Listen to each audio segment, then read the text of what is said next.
There it is, Chris. There's music. Your welcome music. This is the official music now of the D podcast. Where'd you get it? Came pre-installed. Oh. You haven't listened to any of the podcasts where I make fun of this every time? No, sorry. But now it's the official music. How many options do you have? There it is. All right, everybody. Let's welcome Crystal Ann Lloyd. Finally changed her name in my phone. Did you really? Chris Thompson. Let me make sure. I think I did. My gym credit card's still Crystal Ann Thompson. Where you at? I know I texted you. Oh, it's just Chris. It's messed up. I have no last name. No. Oh, it's Lloyd. Yeah, I changed it. Finally. It was odd how easily I was able to transition to the last name. I thought it'd be like hard, but the name change thing was pretty. Well, it wasn't your second marriage, so it's just the first one. Hopefully there isn't a second one, right? Hopefully not. Yeah, that's the goal. I told my brother if there's ever a second one, he's never getting a bachelor party from me again, so enjoy what we did. Yeah, there's no way you guys could do that again. No, it was terrible. So today on the show, we'll give Chris a little bit of applause.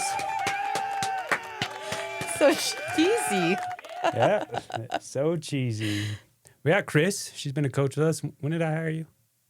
2015? No. 15, 14?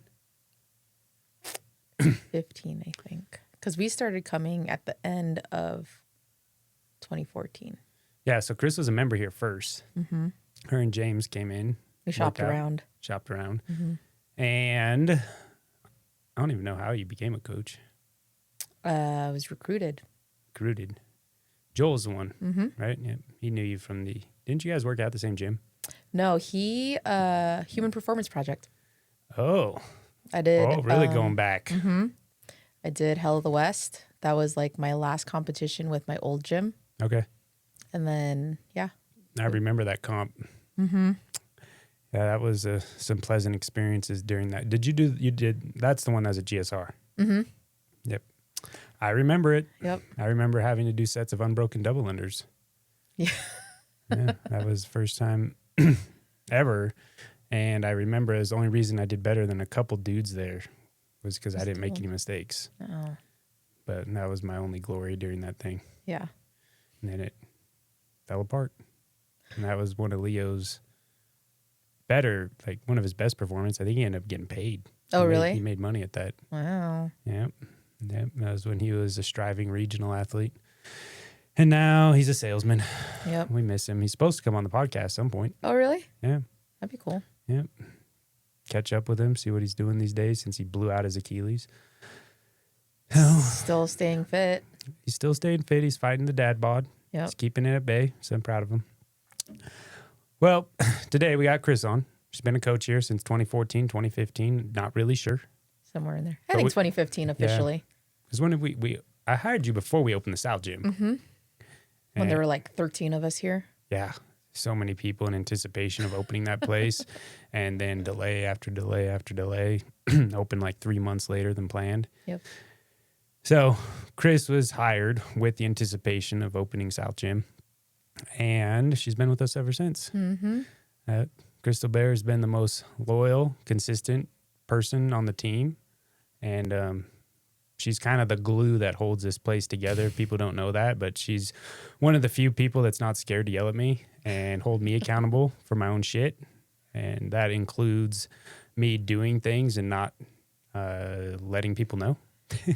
It's making changes. It's taken a long time for me to get there, though. I still got ways to improve. Trying. As we all. But Chris keeps the back end of this place organized, planned, scheduled. And she obviously still coaches, but you have 2 babies now. At a very limited capacity. It was very weird going from, was it like 20 classes a week? Mm-hmm. Sometimes 23, I think. To 2. Yeah. But, we value keeping you around. And I appreciate it. Most CrossFit gyms don't even attempt to pull off this kind of employment model. No, not at all. But Chris has 2 great babies, and we want to support her during motherhood. And it just worked to where Tammy and I could flip-flop the mornings and buffer during this time. Allow Kris to be with her kids while they're little, and then help mostly me out, but help out a lot with the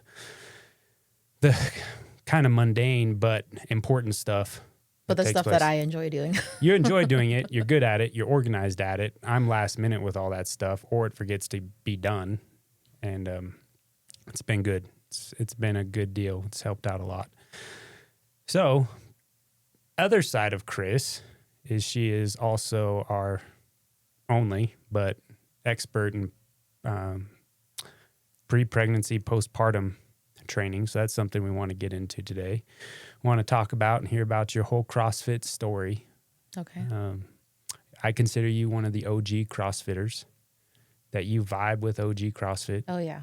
And how it changed your life, how you've grown in it, just not as a coach, but as an athlete, how your mindset has adapted over the years and so forth. I mean, Jacob and I, we just met up with, I wasn't sure what it was going to be about. They shoot us an email and they're like, you guys want to come up and, Oh, the thing at Tahoe. Okay. And give you your insights and kind of an open forum discussion about CrossFit, state of CrossFit, what we are going through struggle-wise and what we're excited about and this and that, everything CrossFit. As we know, CrossFit for the last few years has been going through a little bit of turmoil. They sold during COVID. Greg Glassman let it go, forced out of it, however you want to look at that. Yeah. And they sold, and now they're in the process of selling again. Been a few things over the years, and it was cool that the CEO was there. Oh, really? Yeah. Wow. Paul. John Right? Paul? No, Paul. Paul? Don. That was way off. Don Paul. Oh. Yeah. It's like, wow. Dave Castro was there. Their lawyer was there. I can't remember his name. Sorry. I'm sure he's listening to this. But Was it Nicole? Nicole Carroll was there. Yeah. Their new head of all their marketing and content creation was there. Two other dudes. One of the guys was their computer wizard, designing and reformatting the whole website and everything, like the affiliate page. Joe was there, Dom's husband. Okay. Then there's one other guy. It's like, he's very excited about selling retail products. So I think he has something to do with that. Mm. But basically, it was their whole upper management leadership. We're up there meeting for that week. And then How many gym owners were there? just like 5 of us. Oh, really? Yeah. Oh, I thought there was more. I thought it was going to be like a big old thing that Yeah. you just sit there and kind of listen. But no, it was straight up. Do you think they only invited like exclusively, like they picked, or like people couldn't come and maybe they invited like a ton? I don't know. I'd have to imagine they probably sent an invite out to all the local affiliates. Yeah. I would imagine. I can't imagine some of them not replying Right. or going. Yeah. So I don't know. I don't know. But I felt like it was a privilege and a nice opportunity. Yeah. And they listened to all of our feedback. And it was cool. But what I'm getting at with it is one of the things that Miles, the owner of CrossFit Avalanche, he brought up was getting CrossFit back to its punk rock days. Yeah. Like OG, a little grunge, welcoming to everybody, but OG CrossFit. Yes. Not trying to fluff it up or this or that, but it's just, it's the stuff that works, gets results, and builds community. It's like the foundation of CrossFit. Yeah. And you know what? That kind of vibed with me. Yeah. And I know we are one of the glam gyms, if you will, because I guess we clean up our chalk and things like that and have nice bathrooms. Yeah, but I think at our core, there's some things I'm not going to give up. Yeah. You know, we're here all day. Yeah. I want it to be nice. But that mindset and thought process, it is what drew me into CrossFit, and the community component of that. And you know, CrossFit has always been for everybody. Everybody can do it, but I mean, I get it's not for everybody. right. But I vibed with that. Yeah. And I think the future of CrossFit comes down to who the new owner is and their vision of balancing the games aspect of CrossFit with long-term health and wellness. Like the games is such a small percentage, It is, but it's like also the at the forefront. That's what people see. Yeah, it was brought up that you Google search CrossFit and you get games highlight. All you see is games highlight. Yeah. Like Dave brought up when Greg all of a sudden overnight gutted the entire media team. Yeah. Is like, that sucked. Did you say why he did that? He wanted to change the direction.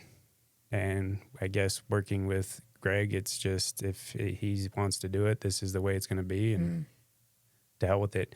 They were spending a shit ton of money on media, ton of money invested into the games. And Greg's vision was his long-term health. Yeah. Primary. And the games were the highlight of your work capacity. And those just kept growing and growing and growing. Became quite a spectacle. And I think it's important to figure out and navigate a balance there and sharing a media direction that includes both. We don't want to go from the elite people of the world to doing only deadlifts with milk jugs. Right. And they did that overnight without any giving the affiliates. Jake and I never got an email or anything about change of direction with the company. This is what we're going to focus on. I don't know. That sounds familiar. Hey. Wow. See? She's not scared to call me out. And he's like, it was too much. On the flip side, all their clicks and video views and everything driving revenue was related. More people are engaging in watching games content than, grandpa doing deadlifts in the bedroom with milk jugs, which is what they went to. Yeah. So finding and navigating a balance there. And that was our overall sentiment. Like, we don't want the games to disappear. I think they're awesome.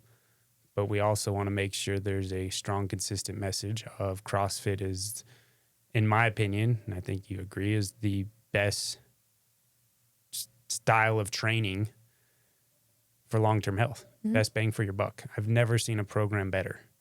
Like I told them up there, I've looked at all the other programs that are popping up here, there, everywhere. All the other franchises that are just doing quote-unquote pseudo CrossFit. Yeah.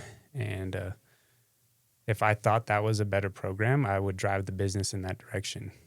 But I've seen this program change lives regardless. I've had people come in the gym in their 70s, never worked out before in their life. Arthur has a lady in her class. First time ever exercising in her life was here. Wow. And she loves the master's class. Well, and I mean, it's a testament to her to even just like come in, which is like the hardest part for a lot of people is getting through the door. 100%. And then obviously, like I told them, we also have Lil Ryan, who's made it to the CrossFit Games. Broad spectrum. And they all work out here. And they're all improving and chasing their goals and hitting optimum performance for them in their journey. And I don't see anything better. Yeah. And I hope that they can convey that message because like I was telling them that CrossFit, one battle we still fight as an affiliate is the cliche and medical doctors, physical therapists, chiropractors. I mean, a lot of people in the health space still say this is dangerous. But running's okay. All the time. And one person, they told me that like, you get hurt being sedentary, you get hurt being active. Being hurt's part of life. It's how you want to balance that out with your long-term health, your goals, optimizing your body. And like I tell folks, if you have a well-run CrossFit program and you work with and listen to your coach, injuries are very seldom. Like I can't even think of one in the gym in a long time. Nothing major. No, like there's the overuse injury, a little wear and tear here and there, a tweak. But when I think of injury of something that's like putting you out of the game, I can't remember the last person who did something in the gym and was down and out. Yeah.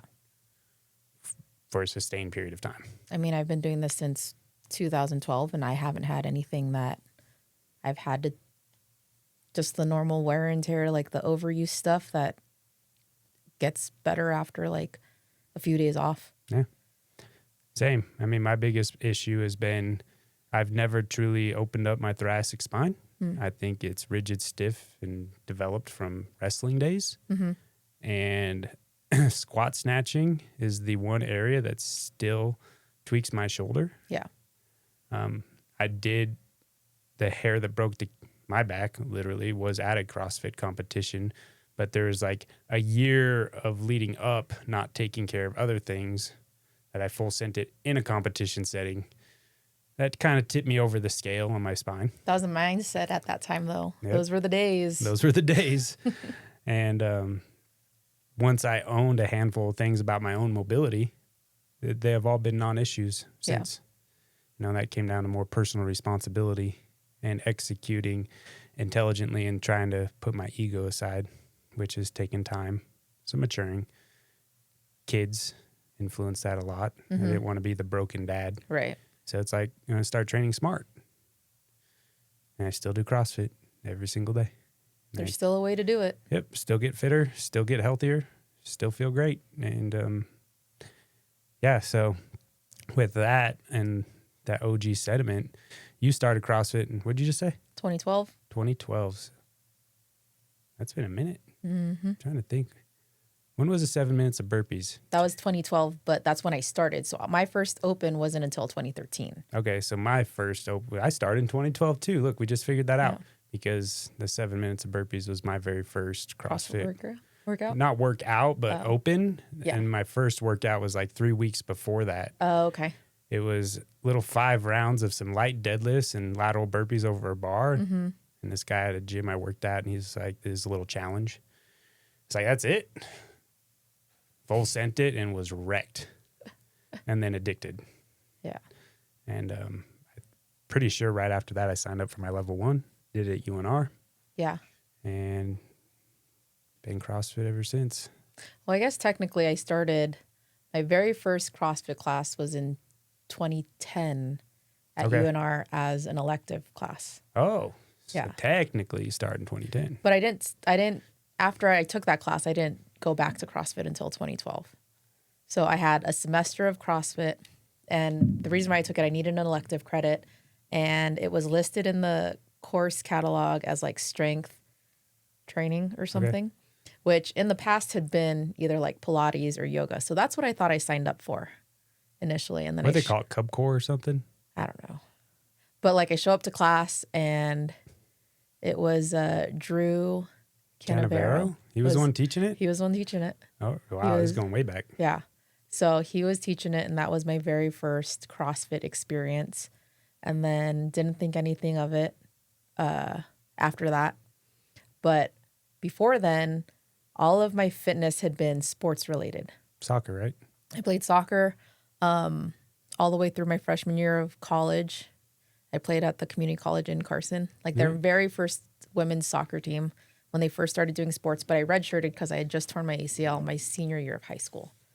But I also did, and I tore it playing basketball. So I also played basketball, but like that was like 2 years. I mean, imagine me playing basketball. So you've torn it twice? Yes. I was not aware of that. Yes. I thought it was just once. So I tore it. Same one?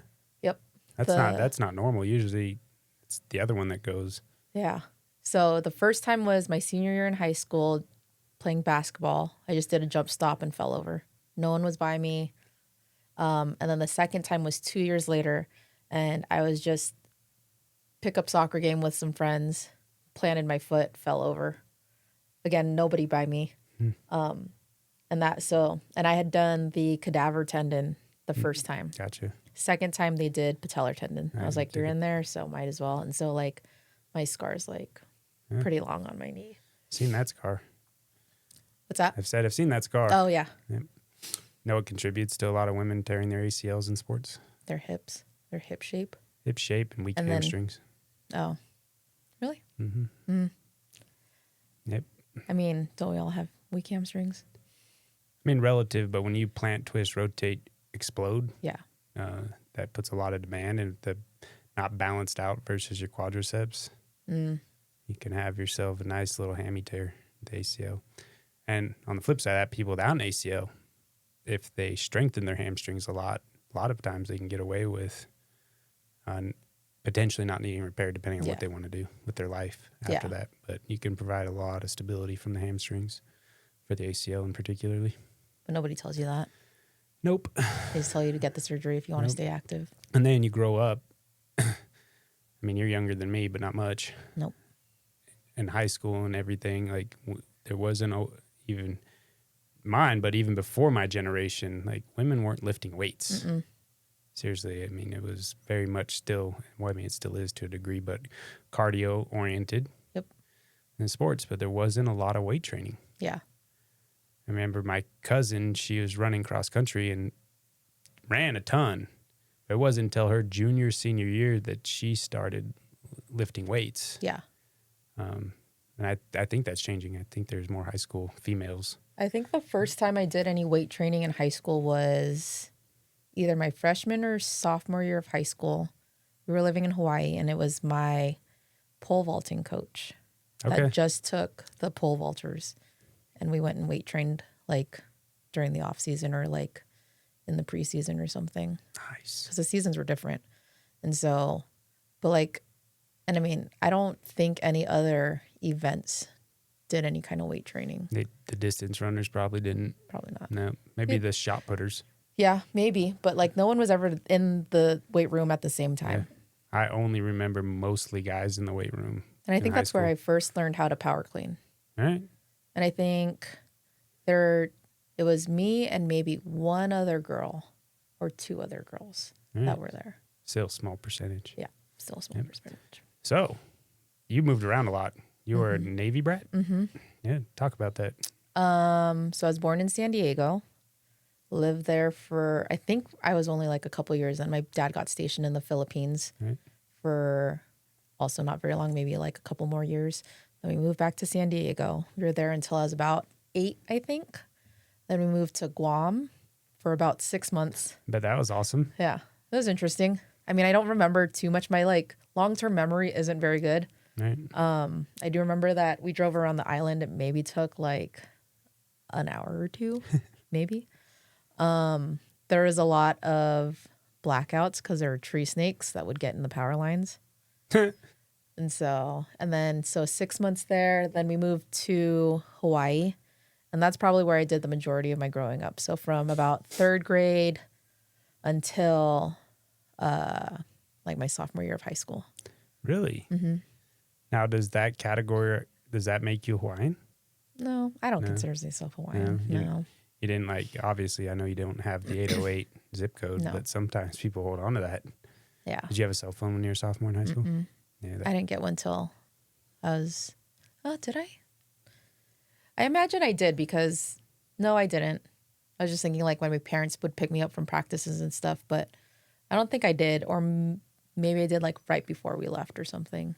And then how did you end up here? Did your dad move to Fallon? No. You went to Dayton? Yep. Did he retire? Yep. My dad retired from the Navy after 20-something years. And we had family friends that lived in Carson City. So it was like the sister of a family friend said that Dayton was growing, that housing was inexpensive. And so my parents built a house out in Dayton. And then we moved to Dayton.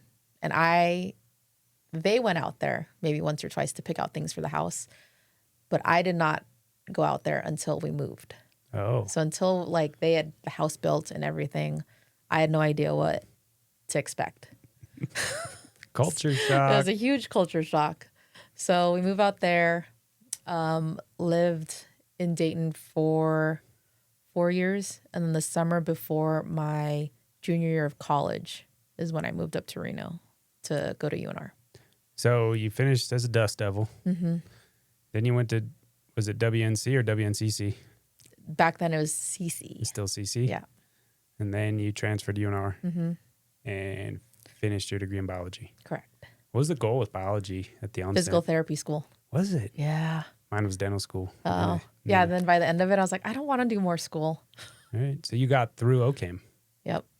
Another smart person. Hard. I took that class 3 times. Barely. And barely got a C my 3rd time. Yeah.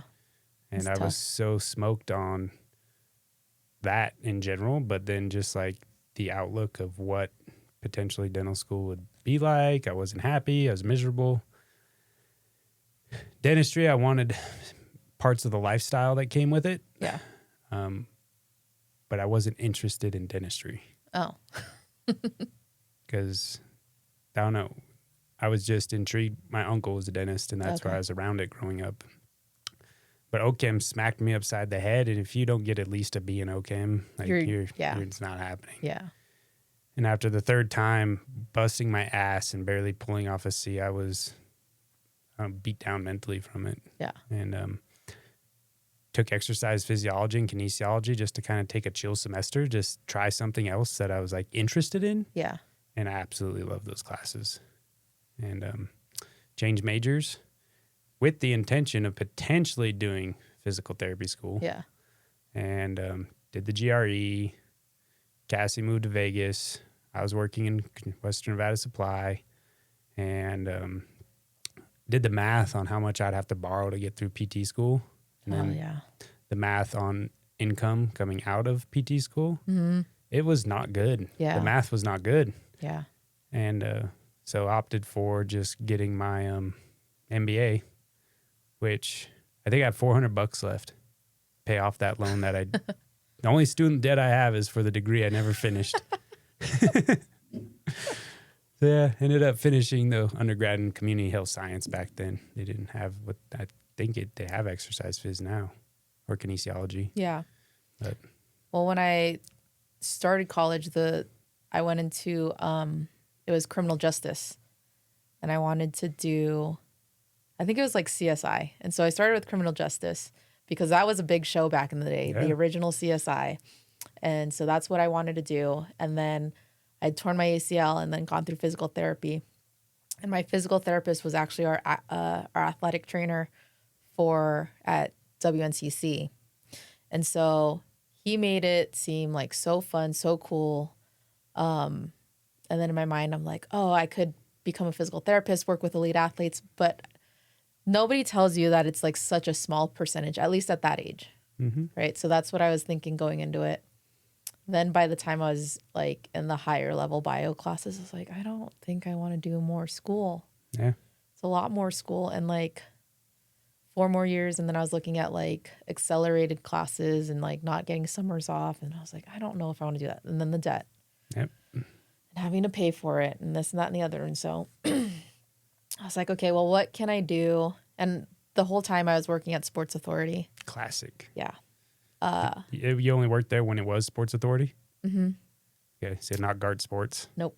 Yeah. I started there when I moved to Reno. So that was in like 2007 maybe.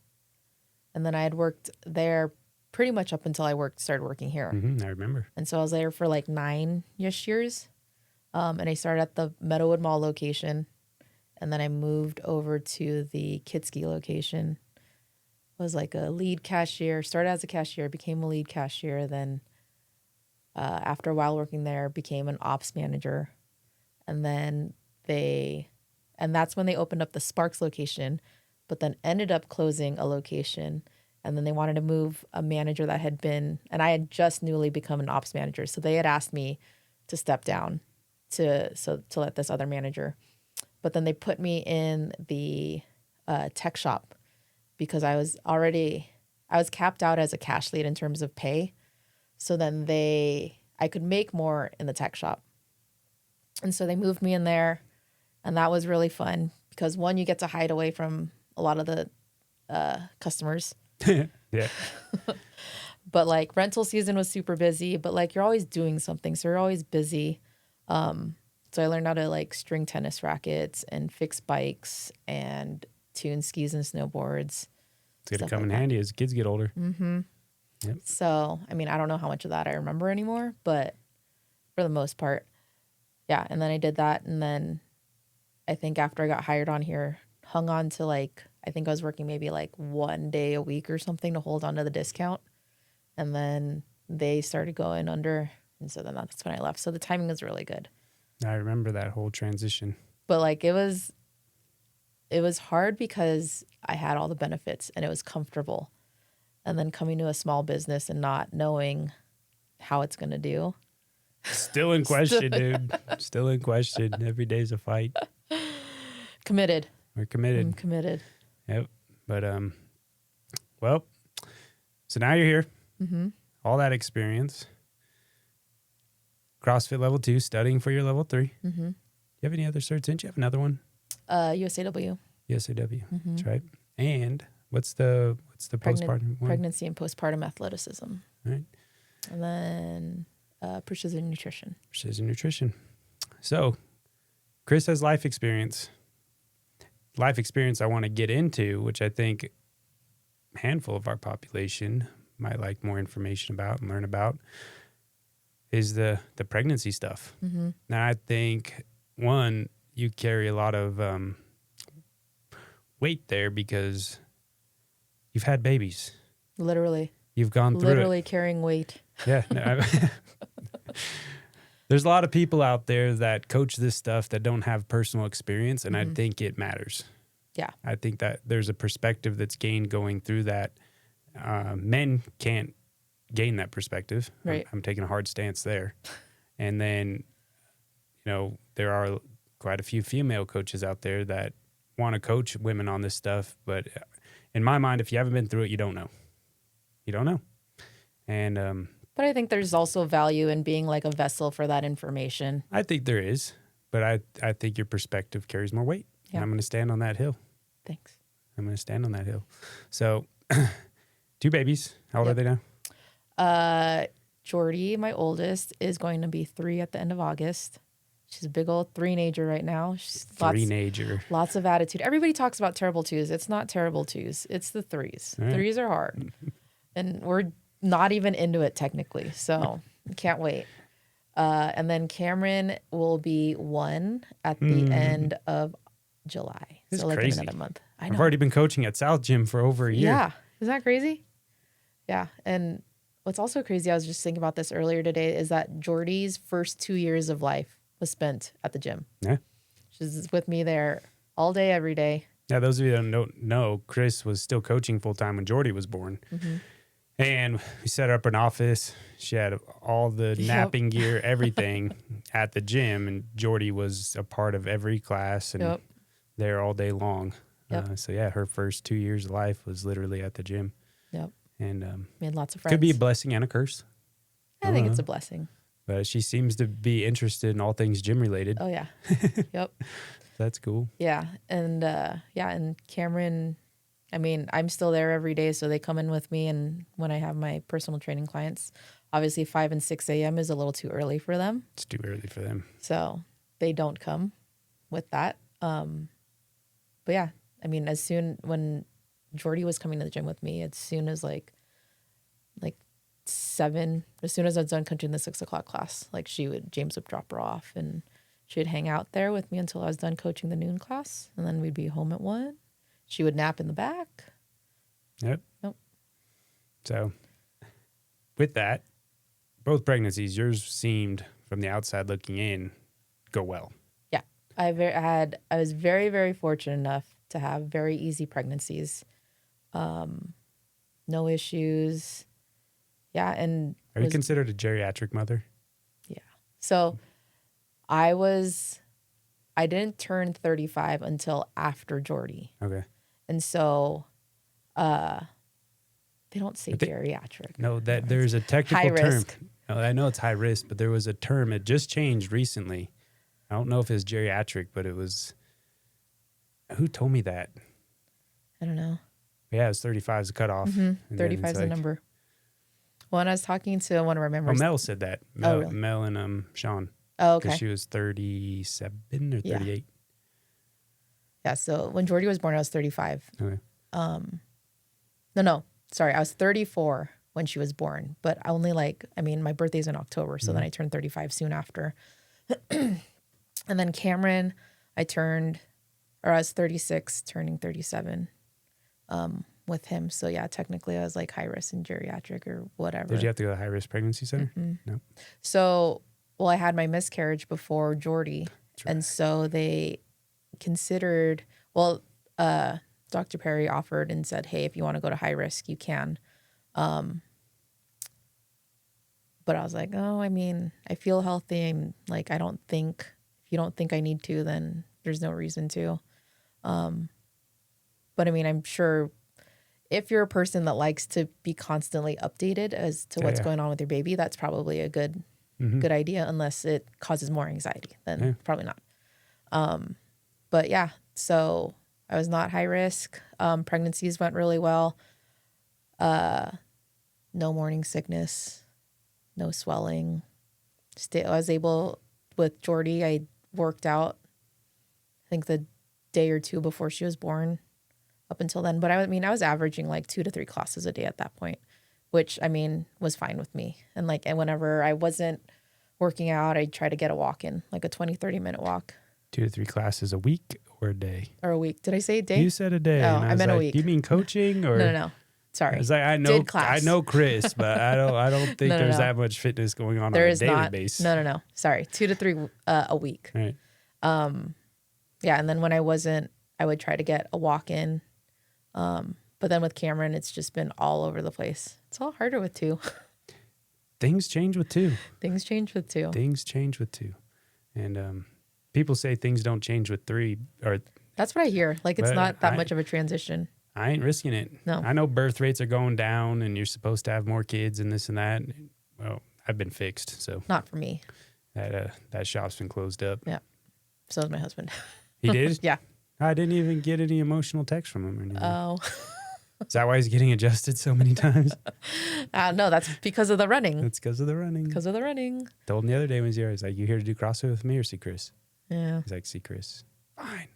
Maybe we can talk him into doing a class with you or something this week because he's off. I'm trying. I'm testing 2 next week's workouts tomorrow, back to back. We'll just cut the clip and then send it to James. All right. Put it on social media and then Tag him in it. Yep. Where you at, bro? Yep. I'm ready. I'm doing running for you. Yep. There you go. Yeah. So that was, I mean, I was able to stay, and not everybody can work out, obviously, depending on what their pregnancy is like. Mm-hmm. But like, I think if you're able to at least walk, I think walking is very underrated. Oh, yeah. And so, but I choose not to do it, but I know it's healthy. Yeah. Yeah. It's either run or do CrossFit or drive.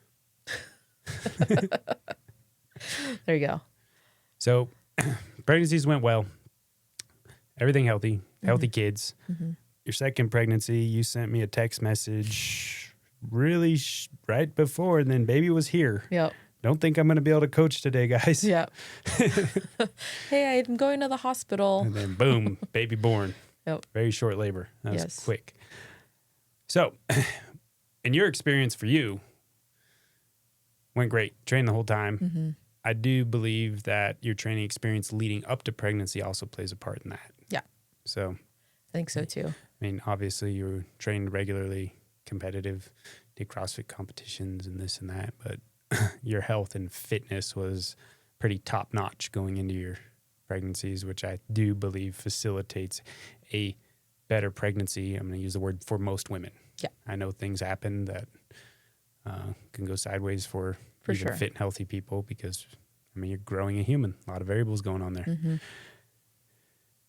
So, But in the grand scheme of things, right, why wouldn't you try to do the best you can beforehand yeah, going into it? if you're whatever it's called, what's it called when you like planning your family planning? Family planning? Is that what it's called? I think so. Yeah. When you're doing your family planning, if you're planning your kids, I know a lot of oopsies happen, but like, hey, we're having kids. This is our plan. Everything I know about biology, cell reproduction, the healthier you are, the healthier your cells. This goes for men and women. Mm-hmm. Fitter, healthy men give healthier sperm cells. That's carrying the chromosomes of your child. Like that's carrying the genetic material of your child. Same goes for women. So the healthier you are, the better set up you're going to be for a healthy child. Right. And so Well, yeah, so it's not just up to the woman. No, not at all. I just listened to this long podcast on male fertility, and it was quite eye-opening on how important it is for men to have healthy sperm, and being healthy and doing healthy things. It Mm-hmm. actually contributes big time to sperm quality. Yeah. And in conception, you need that ingredient. And out of the millions of sperm that go, one dude makes it. Yep. And it's pretty nuts. Yeah. It's a miracle in my mind. It totally is. Like it's absolute miracle. Like after having a miscarriage, like it was, you don't realize how much of a miracle. And you just think back on it, like the whole process. Like it's crazy how we procreate. Yeah. Yeah. So being healthy going into it, big deal. Training during pregnancy, my take is that you can do it. Yeah. Obviously doctor guidance and this and that, but the general consensus across medicine is exercise during pregnancy is now a well accepted thing. Can you elaborate on that? Well, even you can't get your heart rate above a certain. That's outdated. Unless you're Tia. Well, it's outdated. I mean, you're saying it's outdated. Yeah. So you can get your heart rate up when you're pregnant. A lot of it turns into could I versus should I? Yeah. Like, yeah, you could go and sprint on a machine or whatever and get your heart rate really, really high. But do you need to at this point in time? And like pregnancy and postpartum, it's a season of your life and the seasons will change.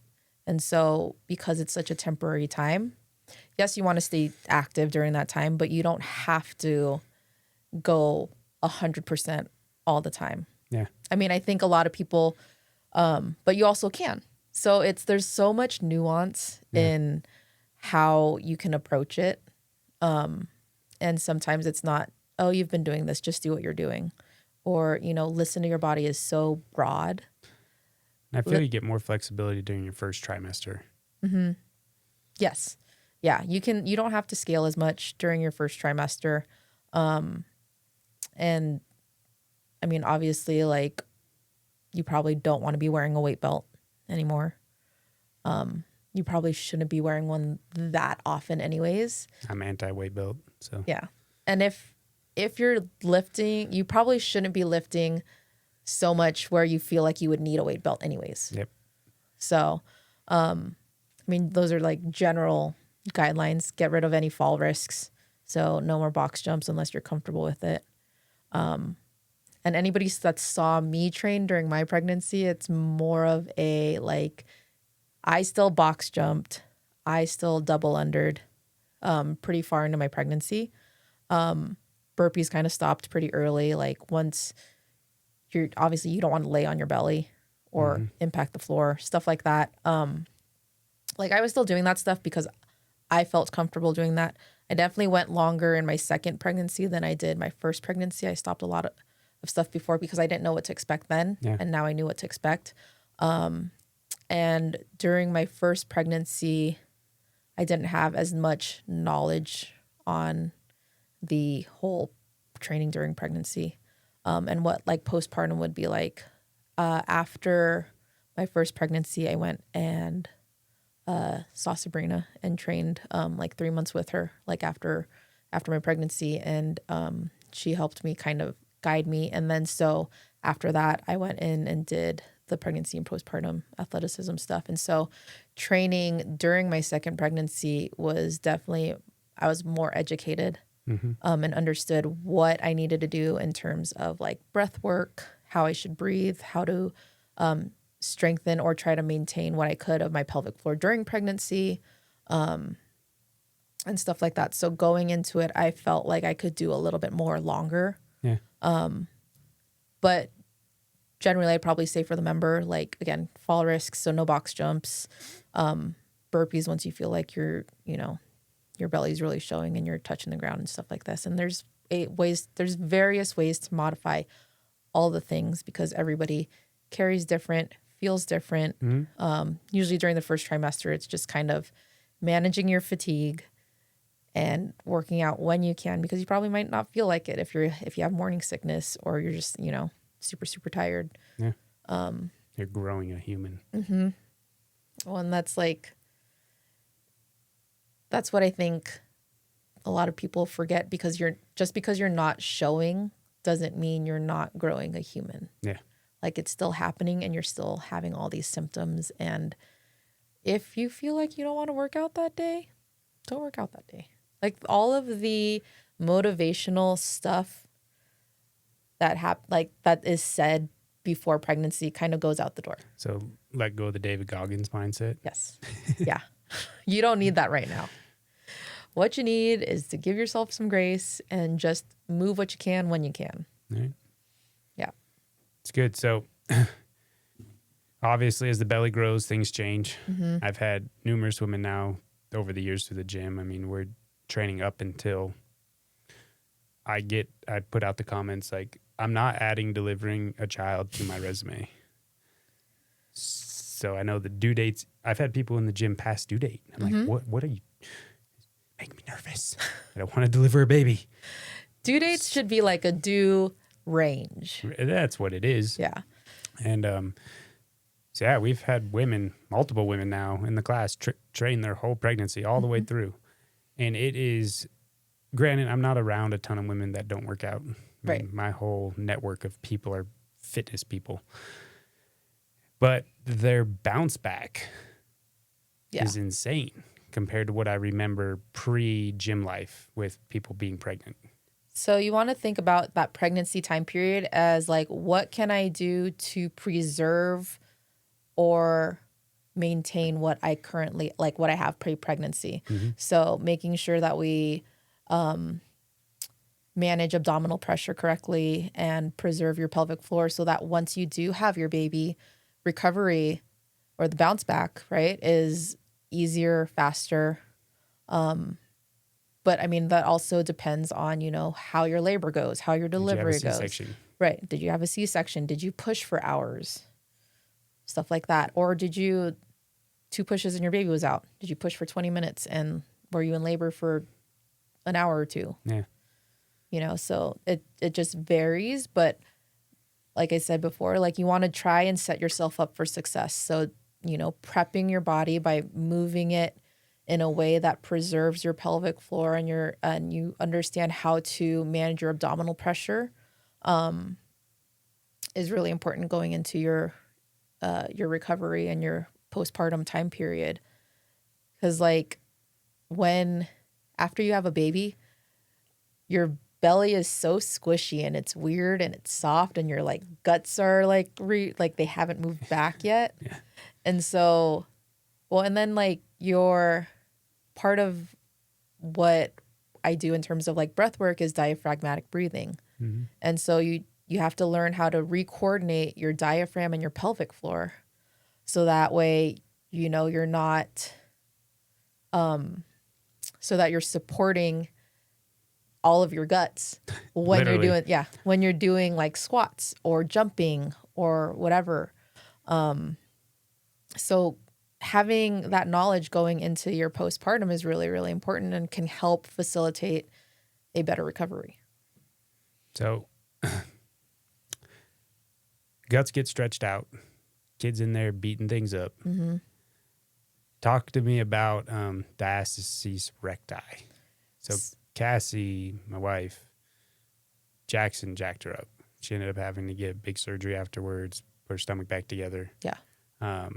I feel there was knowledge potentially during the pregnancy that we just didn't have that could have helped probably relieve some of that. But I also have heard, I don't know if this is true, but fit women with tight stomachs can potentially have a bigger issue with that. The kids stretching out their abdominal muscles. Maybe. Well, and let me just preface this with that I am not a medical professional, nor do I. We gave the legal jargon right there. So, and a lot of everything that I'm saying is what I've learned through my certifications and my personal experience. So take it for what it is, folks. Don't be coming after me. So your abs naturally separate. It's going to happen. Okay. So the whole diaphragmatic breathing is learning to re-coordinate so your abs can like close up and learn to kind of strengthen and retighten, I guess, if you will. But if we don't manage our abdominal pressure, right, when our abs separate, we have this thin membrane, your diastasis in the middle, right? And then when you're breathing, if you're pushing your pressure forward, right, you have this thin membrane now because it's been stretched. So all of your guts and everything are coming forward. And so that creates... Cassie's is gnarly. So that's coning and doming, right? So if you think about when you inhale, everything expands and opens up. And when you exhale, right, everything contracts. And that's when you have that's your strengthened position. That's when your abdominal pressure is evenly distributed and you're not just like pushing it forward. And that's when your like pelvic floor lifts up. And so that's when your support is in the exhale. Take me through one of these. So you're going to take in a deep breath. And so slow. No, failed already. A slow, deep breath, and think about expanding your ribs, breathing into your lats, relaxing your pelvic floor. And then when you exhale, it's through a straw. And you want to think from the bottom, your pelvic floor, and you're breathing up. And so everything kind of just like closes on the way up. So you're breathing through a straw, exhaling through a straw. You can exhale. I am. Oh, well, you can exhale a little bit faster. So it's like an audible, like. Right. And am I compressing? Mm-hmm. And then so things are contracting, rib cage is coming back down. And that's kind of what. So that's exactly what I do when I go to lift. Yeah. So it's the same thing. Mm-hmm. You'd think I would know this. Yeah. Figured it was similar, but yeah, it is exactly. similar. So, and then when we talk about it, it's just slower and more mindful. Yeah, I definitely don't get too mentally engaged with it, but that is the breath I pretty much take. Mm-hmm. And create compression, squeeze my butt, squeeze the pelvic floor. I'll be politically, or what do you want to say? It's not politically correct, but squeeze that part of my body, squeeze my lats, and then I try to compress everything on top of it. Yep. And then I lift. So then, and that, when you do that too, right, it's like stacks your spine and puts you in a good position. So like a lot of times when people think like, oh, my back hurts, it's my back. Sometimes it's your core. Yeah. Your core can't stabilize your back. Yeah, that was in my back injury journey. I always assumed that I had a strong core, but I didn't have a strong enough core and I didn't brace good enough for the weights I was trying to lift. And I couldn't hold positions. That's when I gave up a belt. And when I stopped using a belt, rebuilt my lifts from the ground up, really focused on that contraction and being able to hold that for reps, it was insane how much stronger my core got. Yeah. And I'm an anti-belt person, so it has contributed in a huge way to my gut strength. Yeah. Over the last few years. And so the other thing is so, which might be contradictory, at least it was to like what I used to teach before pregnancy, was you, like, for example, in a back squat, you inhale, exhale, hold all the way, and then you exhale again at the top. Well, when it comes to what I've learned from my certification is that you actually want to exhale either during the entire movement or when you're coming out at the bottom, because that's when you're going to get that support. Right. So you inhale. Because I don't hold my breath. Yeah. I do on the eccentric side of the lift. Right. There is an exhale on the concentric. Yeah. And then if it's 4 reps, I'm maintaining tension at the top. It's a shallow breath back in. Yeah. Like I don't feel a big belly breath again. I feel that initial big belly breath when I go for the initial get the bar off the rack. But then after that, it's constant tension with a shallow breath. That's why a 20 rep back squat max is like literally one of the worst things I do. Yeah. Anything more than like 5 is awful. It's awful. Yeah. And there are times doing that in the past where my guts go completely slack because I can't hold it anymore. Like fatigued. So like when women, especially after having pregnancy, and this can happen to people or women that have never been pregnant, when you pee, when you squat or deadlift, it's because you're applying abdominal pressure, usually downwards in your pelvic floor, and you're not breathing correctly. Okay, so if you can create that pressure upward, it keeps. If you do that exhale and create that pressure upward when you're coming out of the back squat, that'll support. Same thing with the deadlift. When you're exhaling as you're pulling off the floor, that'll create that support. Or kind of what you were talking about with like the shallower breaths with double unders. So before you initiate your double unders, you do your inhale, exhale, maintain abdominal pressure, but do your chest breaths as you're actually double undering. That'll help create that support. Yeah, I say I'm like 20% engaged in my stomach when I'm doing double unders. Like I actively feel it. Well, And a lot of guys don't think that this stuff applies to them because they're not giving birth or whatever. I mean, guys have a pelvic floor. Hernias are a thing. Yep, hernias are a thing. There are other reasons men could benefit from strengthening their pelvic floor. This probably isn't the podcast forum for that. But just go ahead and research on Google all the benefits men can get from strengthening their pelvic floor, and some of you guys might find them interesting. Yeah. But overall health, all that, everything in here is, there's, if your rectus abdominis, transverse abdominis, obliques, if your rector spinae muscles, like all this is in support of your spine. It all matters. And then it all holds your gut sac, everything together. So it's probably something to be understanding of, because everything in CrossFit we do is a core to extremity movement. So all the power is generated from your hips and transferred out to your fingertips. Hips to fingertips, I like to think about it. And for that to work properly and apply maximum force, you need a very strong core. Because if your core goes limp during that, one, you risk injury of your spine, but you're not going to... you're not generating as much power out to your fingertips.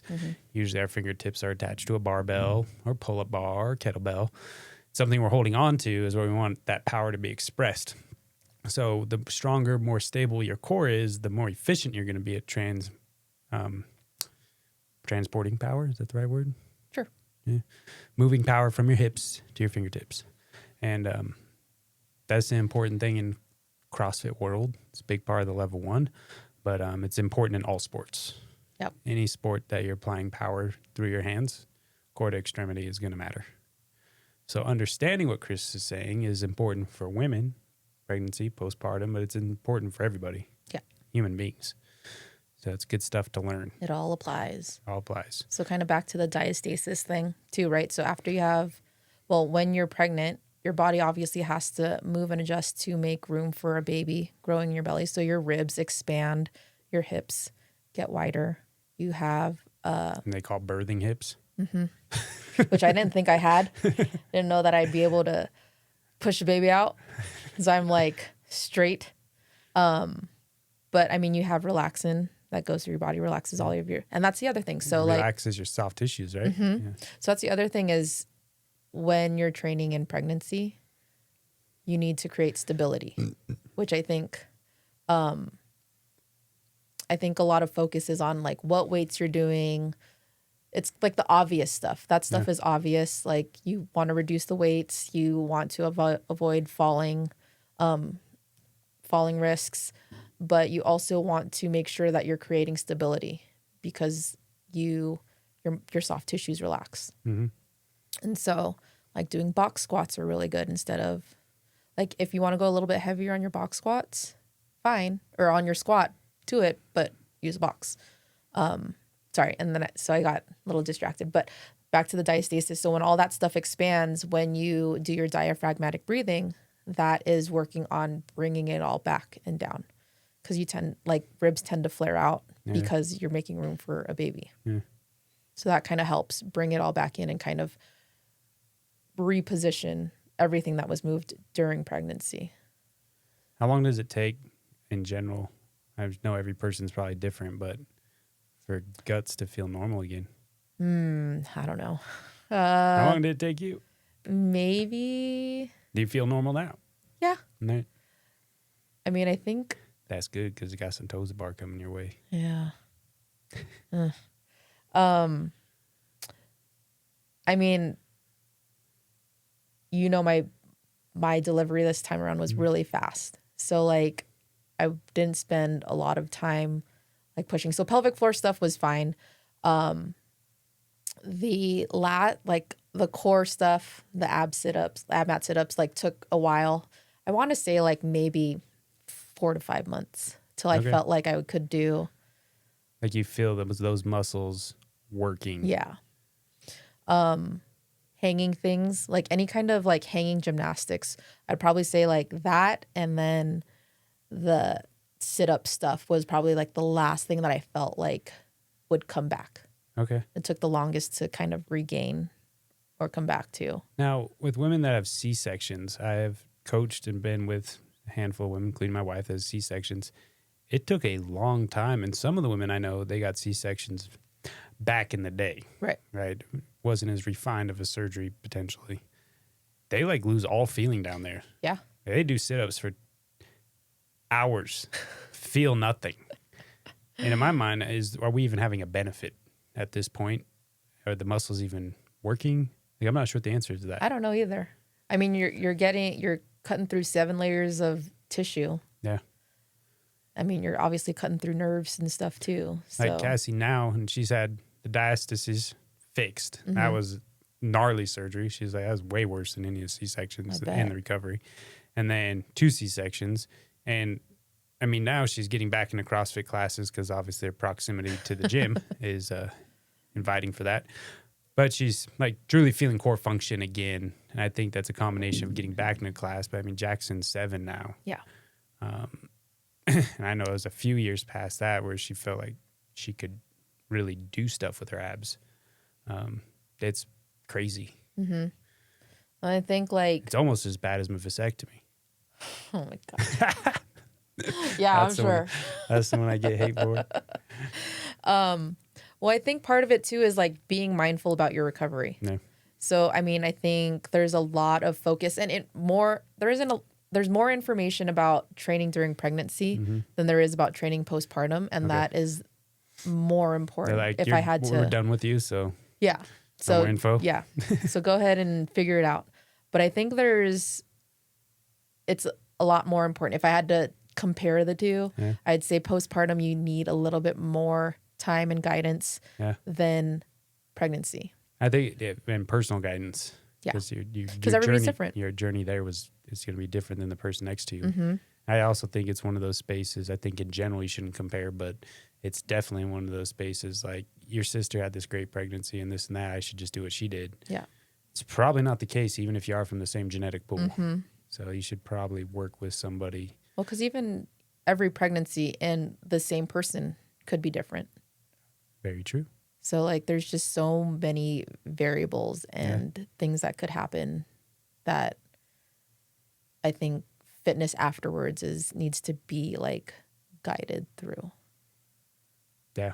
I mean, so since you've become the postpartum coach of the gym, the women that I know personally that have worked with you postpartum, it's been cool. I mean, you coached a handful during their whole pregnancy. Like you're giving them workouts.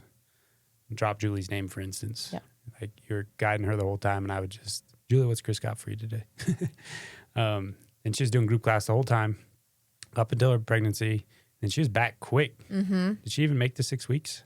They're barely. I think just over. I think she got the clearance and she was right back in the gym. Yeah. And this was her second. Yeah. Yeah. And she was still following everything that you were doing. And how old is your kid now? Hers? Yeah. Second one? I think 5 months? Yeah. Something like that?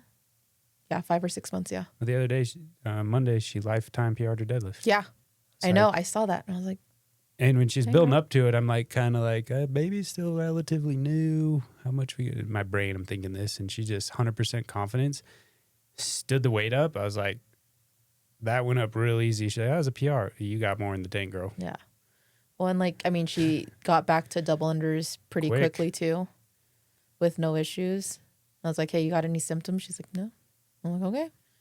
No, the only symptom is sleep deprivation if little homie's not sleeping. Right. But it's been impressive. Like, she's probably the closest person I've worked with in a class that you've coached, has had that relationship her whole pregnancy with you. And to see, just from my perspective, being the secondary coach in that situation, it was awesome. Yeah, and like, I mean, she crushes it. Yeah, she's doing good. And how old is she? I don't know. I think she's like around our age, right? I think so. Yeah. She's not in her 20s. No. I have to look that up. But no, it's been really cool to see, and giving her a shout out because she literally shows up to the gym every day, puts in the work every day, does it smart, but it's cool to see where she's at just 5 months later. Yep. And it's been rad. And I mean, most of the women in the gym that I can think of off the top of my head have had pretty solid, from what I can see on the outside, Julie's probably the first person I've been in coaching a class, and she was pregnant the whole time, like the whole process since I've been south. Yeah, she's one of like my first few, because it's still relatively new, right? Like I haven't had like a whole lot of I mean, we're not clients. just cranking them out here left and right. Right.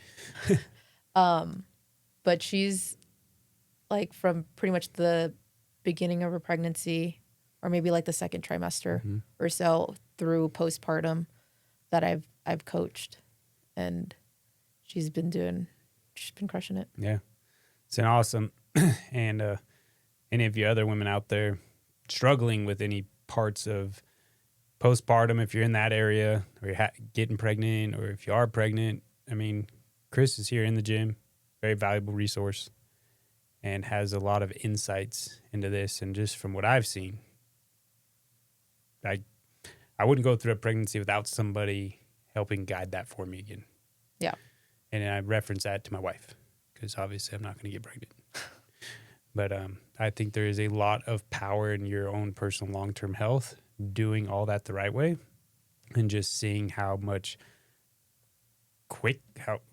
more quickly people bounce back. It's like, wow. And I have seen handful, and I don't know the full situation, so I'm not here to judge, but like really back off training and kind of stop. And like I said, I don't know the whole situation there. I don't know their whole medical history or what's going on, but then they come back 6 months, a year later, and it's not as good. Yeah. And I get it. Some, kids keep you up all night. You get tired, beat down, this and that. I'm just, from the other perspective, the ones that keep moving seem to bounce back really quick. Well, and there's like, I mean, if you can't get out of the house, there's lots of stuff that you can do at home still. Yeah.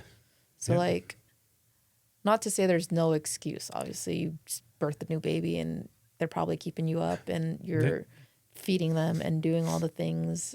But like, if you're somebody that has worked out and it is part of your like DNA. Yeah. And it's part of your like mental health. Like postpartum mentally is not easy. No, I want to get into that. Yeah. So like you want to continue doing stuff that's going to help and make you feel better. And if working out was that beforehand, it should be like that afterwards to some extent, whatever that may be. Whatever that looks like for Yeah. you. Let's talk about hormones, because you just went, y'all know the other day, you're like, my hormones are freaking crazy. Dude, Message me on Instagram or some shit. Yeah. A couple weeks ago. So obviously hormones change during pregnancy. Mm-hmm. Big deal. Postpartum depression. Mm-hmm. I don't know a lot about this. And then breastfeeding. Obviously there's a lot of hormone things there. And then when you're done breastfeeding, hormone changes, and it's like eventually get back to neutral. Mm-hmm. What's that whole thing look like? For me, it's just what you would expect during pregnancy. Super emotional, cried about everything. It was like, if it was happy, if it was sad, I would cry about it. And like doom scrolling on TikTok, I see this like, what really got me were the coming home videos, like the military coming home surprises. Every time I'd see one of those, I'd just lose it, start crying. I'm like so happy that these people get to see their family. And then, or like cute dog videos. Just James would come home. He was like, "Are you okay?" And I'm like, "Yeah, I'm just so happy." I'm like crying. So that all, and then, so postpartum, I remember with, obviously Cameron, because he's newest, it was a lot harder, but that was, I think part of it was I had a lot of mom guilt of like I said, Jordy was with me for 2 years, all day, every day. Mm-hmm. And like having to think about, she's not going to get my attention because there's this baby. Yeah. Which like I didn't feel any connection with. Like I was just growing a baby and my sole focus was like, what's Jordy going to think? Like, I'm not spending time with her anymore. Is she going to be mad at me? Like, what's it going to be like for her? Am I going to love this kid as much as I love Jordy? Because I really love Jordy. It's weird, right? Yeah. And then you do. Right. So even from a dad's perspective. Yeah. second kid, you're like, how do you love something as much as this kid? And then it's like this natural equal balance just kind of comes out. Yeah, it just happens. Yeah. I mean, at this point in time with the three-nager, Cameron's my favorite. Hear that, Jordy? Funny. On July 1st, 2025. Yeah, three-nager. Just wait. I can't. 9 has been interesting with the Claire Bear. She's quite sassy. And the other day I told Jackson, I was like, bro, a couple more years, bro, we're not even know what hit us in this house. Maybe a little preteen. Yeah. Yeah. Goodness sakes. Talk about hormones. There you go. Yep. But yeah, you just end up figuring out and you like love them. And we were up at the lake pretty soon after Cameron was born. And I just remember, and James was like trying to be really supportive. And he's like, I'll give her lots of attention, this, that, and the other. And I'm like, no, I want to give her my attention. I know you're trying to be helpful, but that doesn't help. But we were at the lake and I was just sitting with Cameron and I see James and Jordy playing in the water and I just start crying. And then James comes over. He's like, are you okay? I'm like, I want to hang out and play with Jordy. He's like, you can. I was like, no, I'm stuck here with this guy. I can't. But eventually things fizzled out and it probably, once I felt like Jordy had transitioned and adjusted and she was okay, which I think took like 4-6 weeks of her like adjusting to not having everyone's attention all the time. I started feeling a little bit better. You were an only child, weren't you? Yeah. Okay. Can you tell? Never heard of siblings, but I didn't know if there was one out there. But yeah I was picking up that vibe. No. Yeah, I'm an only child. And then you have like this toddler that is starting to test you. And like I was getting like really short and I felt like I had mom rage for a little bit and was just like, I don't know. I would like emotions were all over the place. And so I think most of my hormonal stuff was emotional until, I got my period back pretty early. And that is a sign, my understanding of like things are re-regulating. Yeah. And my body it came back probably like 4 months after having Jordy. And then this time I think it came back around like 8 to 10 weeks after Cameron. And it affected my milk supply. Oh. And so I ended up, and I had been working with a lactation consultant the whole time, the same one that I had worked with Jordy. And actually with Jordy, I had ended up getting on some medication to increase prolactin production. Okay. But the medication is not specifically for that. It's a side effect. It's like GI medication that has a side effect for that. But once I started taking that, it increased my prolactin and my milk production, and then periods went away again until. So increased prolactin keeps your menstrual cycle away, because I know some women it could take a while when they're breastfeeding. Yeah. Like I've heard the term like breastfeeding is birth control. Mm-hmm. But then you hear about these women that just get like pregnant. Straight away? Yep. It's interesting. No, thank you. Yeah. Not for me. But yeah, so then until a couple of weeks ago or whenever that was, I made that Instagram post where like I had like bad headaches and nausea and my body felt like crap.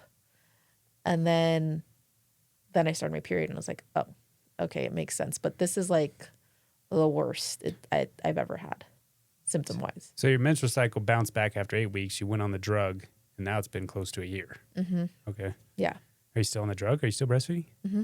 Cameron's still getting the good stuff? Yep. Good for you. The goal is a year. Right, yeah. I mean, that's what Cassie was right around. stuck doing. Yeah. And then with like Jordy, I was like worried after 4 months. I was like, oh no. And like feed your baby however you want to. Yeah. So, But like my goal was, well, first, like it was a year. And then like things started happening. I'm like, okay, let's see if I can make it to 6 months. And so like you kind of have to adjust that goal because I think it's really easy to get in. And I'm very like black and white. So it's like very all or nothing. And so it's not healthy. So I was just, if anything about pregnancy has taught me anything, it's to give yourself some grace and to kind of adapt and let it be okay that things aren't going the way that you planned. Maybe have a plan if that's what you like to do, but if it doesn't work out the way you want to, then just go with it. That's how I felt about parenting. Yeah. Because you read all the books. Mm-hmm. It's like you talk to the people. This person's kid did this. This person's kid did that. This parenting perspective on this. And it's just like once you get in it, you just got to kind of follow your gut. Mm-hmm. And it just happens. Stop comparing and Yep. Like you can try to prep as much as you can, but be okay with things not going that way. Yeah. And that's kind of how I went into my delivery. Like I had a birth plan. And I mean, you know me, you know how organized and planned I am. I'm sure that thing was spelled out on Excel. James had a copy. No, I had pictures. pictures. Oh, you had pictures? Yeah, it was like easy to read. It's like little stick figures. But like, I mean, going into it, one of my goals was to go unmedicated. Okay. So no epidural or anything? No epidural. You basically had the baby in the car on the way there, so basically. But I mean, it was the same thing with Jordy too. I think there was also not enough time. Jordy was a little bit, I think we were at the hospital for 2 hours before she was born. I mean, a lot longer than 30 minutes, but still pretty short. And so like that was my plan. But I wanted, like, I read books. I hired a doula. Like, I wanted to make sure that I was informed as much as possible going into it. But even after making my birth plan, I'm like, okay, if I get to a point, well, and this was before obviously the delivery, if I get to a point where I feel like I need an epidural, I'm gonna take it. Mm. But I'm gonna try really hard not to. And then fortunately I wasn't given enough time, so that worked out. Mm.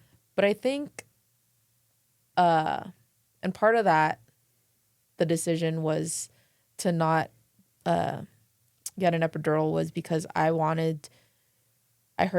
had heard and read that like recovery would be a lot better and faster. I mean, you can walk just fine afterwards. Or like, well, and then I had also heard like a horror story about somebody that had gotten an epidural, went wrong. And so like, I was like, okay, well, I don't want that to happen to me. So if I can avoid it at all costs, that won't happen to me. Right. But again, if I felt like I would need it, I would be okay with it. Yeah. And so just having the flexibility. Mentally. Yeah. Yeah. The mental flexibility to do that was huge. I think it's potentially probably stress relieving. Mm-hmm. It's like if you get so stuck in this one path, but things are saying the path needs to change, that could be a very stressful place to be in an already stressful time. Right.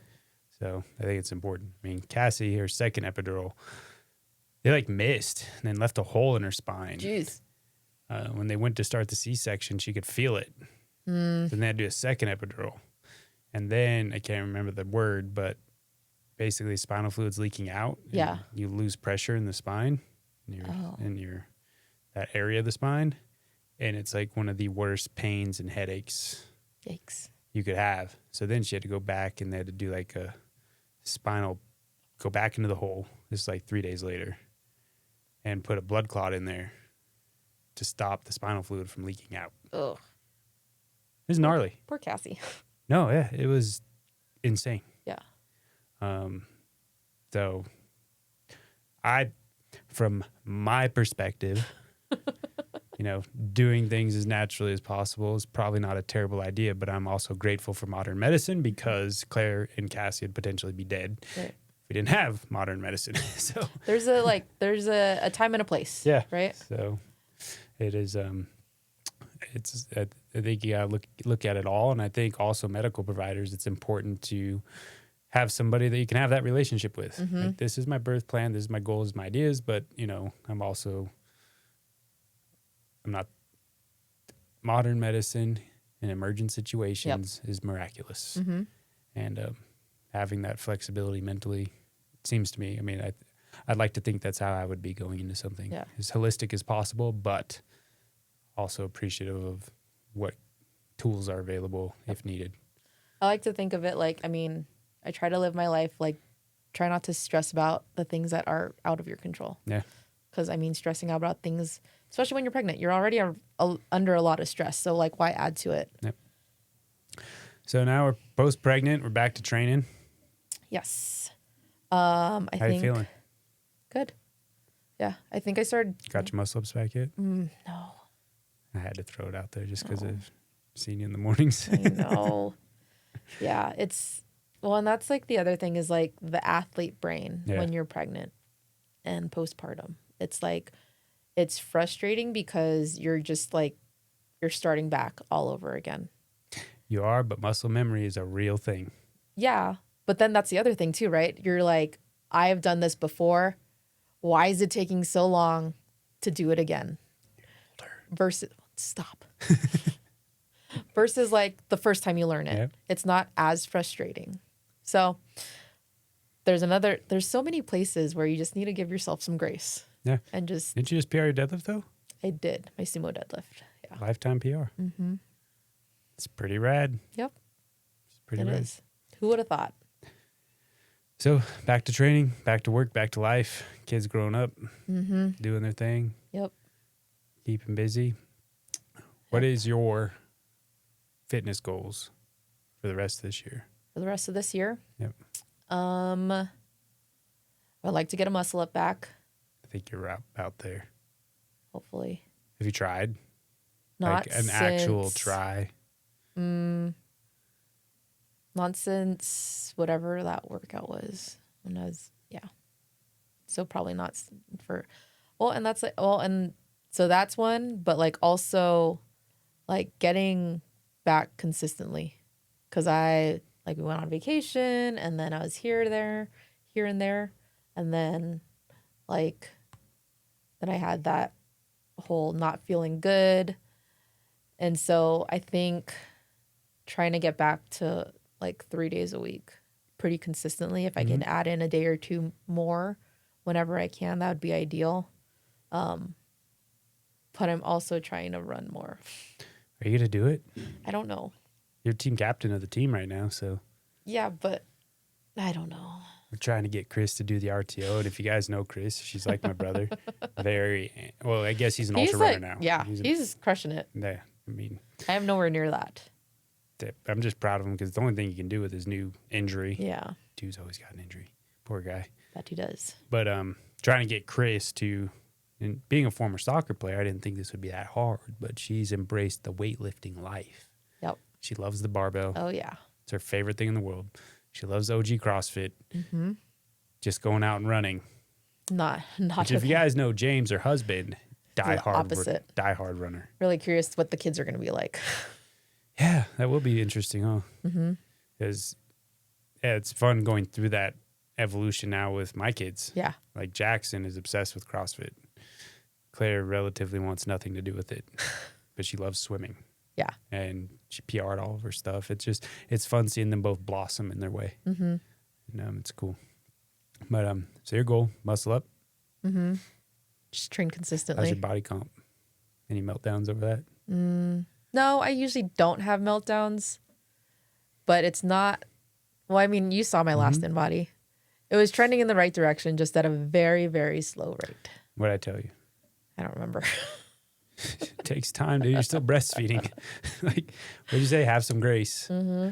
Like, you're doing pretty phenomenal. How much weight did you gain during your pregnancy? Not a whole lot. Maybe like 15 pounds. 15. What's the cutoff? 30? That's like the goal for most people. Stay under 30 pounds weight gain. I think so. Kind of depends on where you start at, but 15. Yeah, not a whole lot. Dude, that's some people's like Thanksgiving through New Year's change. It's true. That's true. But I think, I don't know, like what my body composition's going to, like, I don't know what's going to feel good All right. postpartum. So your mindset is get back to training, feeling good, and where things settle in at, you're going to be happy. Yeah. It's a good place to be. I think gymnastics is going to be a good, like, indicator of, in terms of, like, weight. Because back in the day when I was training, if I had, like, a whole bunch of crazy bread before training and we tried to do muscle ups, felt it. Felt that extra water weight. Oh, yeah. Yep.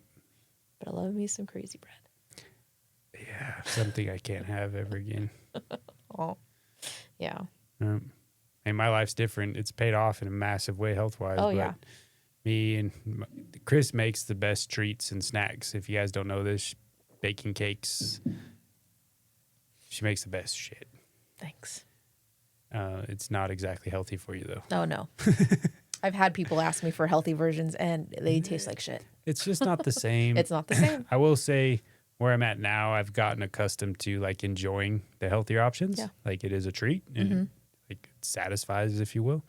But it's different. Definitely different. So It's a lifestyle change. yeah. So what is coaching wise, still coaching 5 and 6 a.m. Fridays, sub coaching here and there. I'm gonna try to get you over to Shock and Awe the Midtown people one of these days, 5 and 6 a.m. I don't know who's it's gonna be a bigger Shock and Awe. Me or them. Me, you or them. Doing personal training and postpartum. What is it called? Is it pregnancy coaching? It's not the right word. I don't know if we actually came up with, I don't know, prenatal, postnatal. Prenatal, postpartum training. Kris does all that. And then she also does nutrition coaching. And she's basically does the most nutrition coaching for the Sal Gym. But she can guide that whole health and fitness journey, especially for you moms out there. Lots of knowledge, lots of insights there, but for anybody. And she's been a coach for a long time and very knowledgeable in the space. In past your level 3? Hopefully. When's your test? Do you want to give me? You don't want to tell me, huh? I got an extension Oh, on my did? level 2. Oh, Jake got his 6-month extension too. Yeah. So. All right. So she's going to be leveling up, which will be good for me. It's good for the business. We'll have more next tier CrossFit coaches. But then I won't have to do continuing education by myself anymore. Yeah. It'll be great. You have friends. Maybe you guys can do the pregnancy and postpartum athleticism coaching.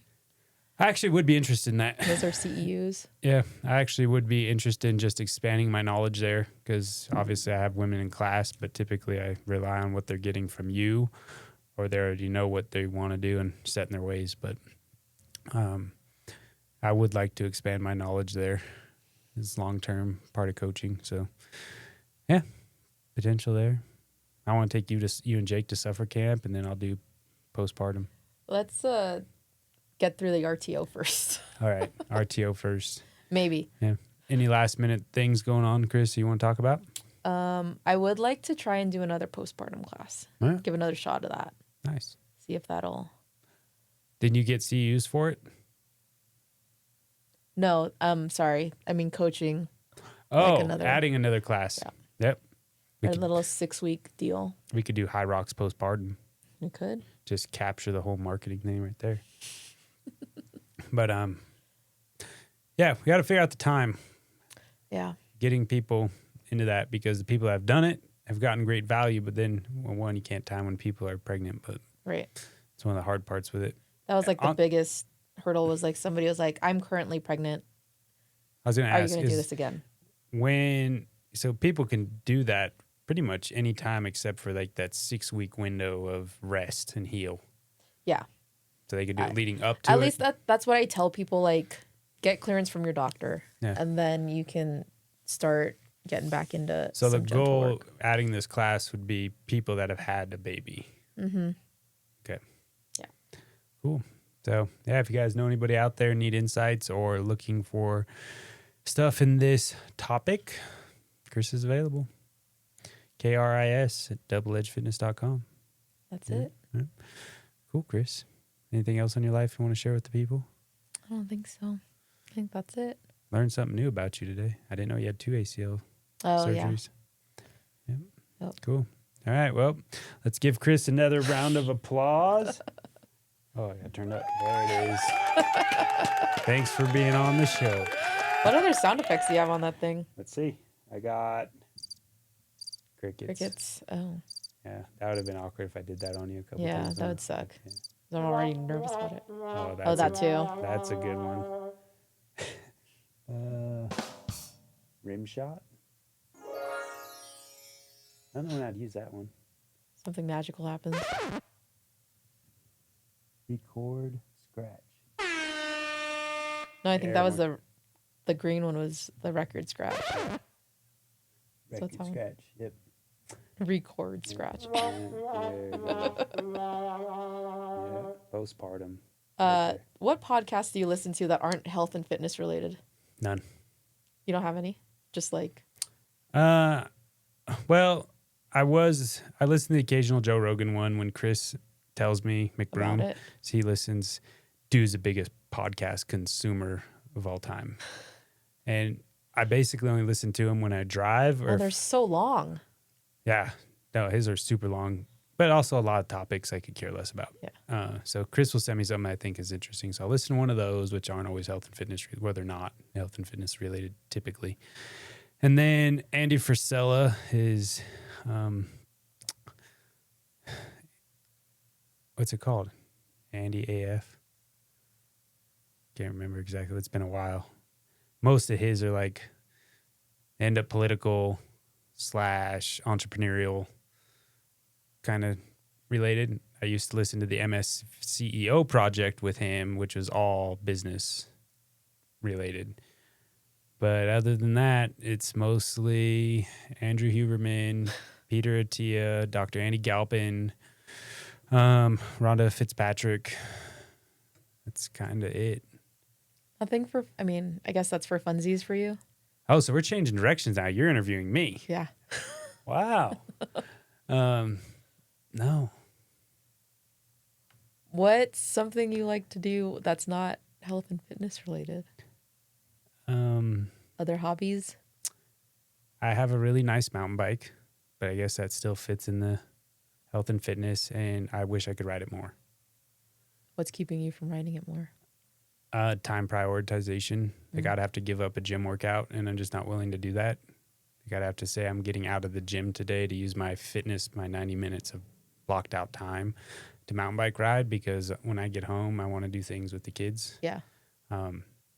And I'm willing to bet once they can ride where I like to ride, then it'll become a bigger part of my life. Right. But right now it's like a little ride around the block and like, bro, car. So once they get a little more attuned, Cassie and I tried the whole mountain biking as couples thing. It wasn't a good vibe for us. It was not something she was very interested in doing with me ever again. I think she sold her bike to Shay. Oh, really? Yeah. I'm pretty sure she did. It's way just back not in even the an day. option anymore. Yep. So she is a road cruiser, and that's the vibe. Mountain biking with me is not her thing. So don't get that on that as much. I do enjoy fishing with the family. Okay. I have watched quite a bit of fishing YouTube videos. Why don't you get into a fishing podcast? I think I want the visual more. Oh, that makes sense. Not just the catch of the fish, but in learning. It's still education. What I'm going for is like how to tie various knots, different rig setups for different fish types. I grew up trout fishing mostly, so I know that pretty good, but like bass fishing is a new experience for me, and it's a lot of fun. Been getting into that. I like gun stuff. I just don't get to do it a lot. Yeah. And it's expensive to go out and just shoot rounds. Yeah. But I love camping. It is my one outlet that truly is an outlet that I truly enjoy, and it's the whole family loves it. So it's like just a great thing for us getting out. Now that the kids are older, camping when the kids were little, even though we had a trailer still, the mini trailer, it was a lot of freaking work. Like hauling all Jackson's baby shit around and all the stuff. And then we added 2 dogs to the mix. It's like, holy shit, you get back from these camping trips, you're just cooked. Yeah. Mentally, driving, screaming, this Traveling and that. with littles oh is my God. not it. Yeah, so those first few years, camping was And it's still fun, but it was work. Yeah. I will say last year and this year, like it's been a true joy. Like the drives, for the most part, the kids aren't fighting. Granted, I let them have their iPads, and I got Starlink in the truck now, so they have like Wi-Fi everywhere. Yeah. But they're not fighting. They're not asking, you know, are we there yet or this or that every 10 seconds. So it makes the drives, before a 4-hour drive was technically a 7-hour drive. We're stopping all the time, whatever. Now, I mean, we can pretty much go a full tank of gas and they'll make it. So the whole experience at their new ages, older ages, has been, the last 2 years, been awesome. And it's something that I actually truly enjoy and truly value and look forward to in a very big way. Getting out on our 30-year-old boat, it's a lot of fun-ish. Me, Cassie, and Jackson do enjoy fishing on the boat. Yeah. Claire loves water sports. So she wants to be on the tube nonstop. Yeah. And like, that's the only water sport we have right now. They're not ready for the other stuff. Yeah. So it's been fun, but it has time limits as far as their attention on the boat. So it's like a lot of work to get out there, get set up, get out there in the water. And then after 2 hours, if we're not catching fish or the water's not warm enough, they kind of lose it and kill the vibe. Whereas Cassie and I would just sit out there, chill, fish, even if we're not catching anything. Have a conversation. So we like those things. I hate random walking. Just not into it. Yeah. I know some people like to just go for walks. It's not my thing. I genuinely love my job so much that learning and being engaged in this, the amount of hours that I am, it is enjoyment for me. Yeah. Like, don't get me wrong, I still hit like periods of time of burnout. Right. Like, you know, the business side, coaching. I mean, coaching is a very repetitive thing in nature. Especially if you do like multiple classes in a row. Yeah, I mean, typically I'm coaching minimum 2 classes a day. For a while there, I was coaching 4 classes a day. I got 3 to 4 personal training clients. I'm writing online programming for people.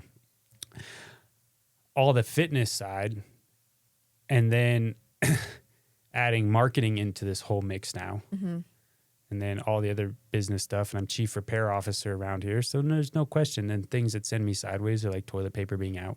Yeah. Little mundane stuff that's not being done. Paper towels that never get replaced. Yeah. So that is the stuff that drives me nuts, that puts me into a burnout phase where I feel like I want to break from this place. Yeah. But most days, all day, I'm genuinely enjoying my work and all the various aspects of it. Yeah. It keeps my brain engaged.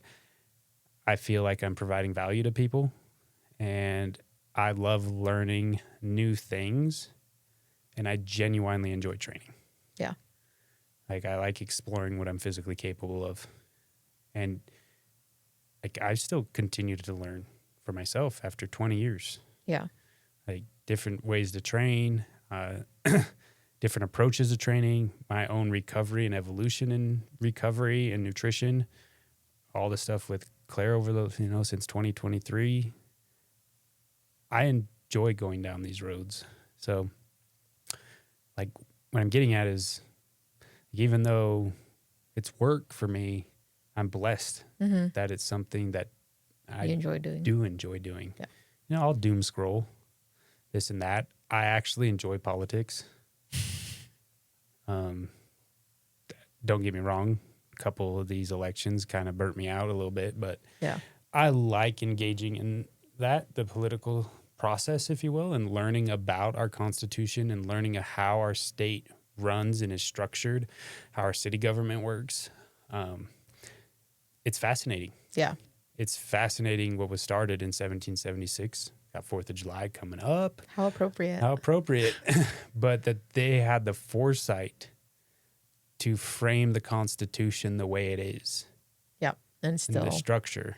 Could have added term limits for senators and House of Representatives right out the gate. I think they missed the ball on that one. But in general, that's something I get enjoyment out of learning about. Love business. Love finance. Really like learning about those things. Yeah. Yep. and not just finance, like business management finance, but like finance investing and all that world. Yeah. Oh, it brings me joy. So like on the outside, some people think I'm crazy, but like I actually find joy. And like, Cassie thinks I'm a dork. And I mean, you sound dorky. The kids, it's funny because they're like, Dad, you're on YouTube. You're on the computer. I'm learning. It's different. You're watching other kids play with their toys. And you have the same toys, and you're watching those kids. You're not even playing with your toy. You're watching somebody play with that same toy.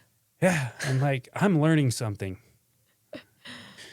Tell me what you're going to learn. So Jackson now watches weightlifting YouTube videos. There you go. Well, at least you're learning something. Just get them on hook grip. What else you got for me? No sports teams. No. Not a sports person. No. And I don't know, because I'm a fitness guy. Like it's people think by default I'm into pro sports. Yeah. And I get it. I get where that stereotype, if you will, come from. But people come up and like, well, who are you going for this weekend's game? Or what season is it? Like, I honestly, what sport's being played right now? have no clue. I've never had a football team. I know you're a diehard Green Bay fan. I was like a default Green Bay fan-ish, only through proxy of my parents. That's why I got clear that Green Bay shirt. They're diehard Green Bay fans, and then obviously Vicky and Arthur are diehard football. They follow college. They followed college football and whatnot. Mm-hmm. So in proxy to them and their sports and their excitement, like I would get excited about it.